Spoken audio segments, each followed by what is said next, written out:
Madalas, kung sino pa yung mahal na mahal mo, siya pa yung sobrang manakit sa'yo. At kung sino yung pinagkakatiwalaan mo, siya pa yung manloloko sa'yo. Yung masaya ka pag nandyan siya, pero siya pala naboboring sa'yo. Lahat ng gusto mo, di naman niya gusto.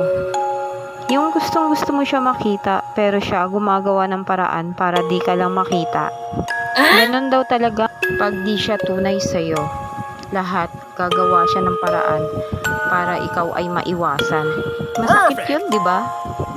And sa part na yan, kailangan maging matibay ka, maging matatag, para di ka masyadong masaktan kapag ikaw ay kanyang iniwan.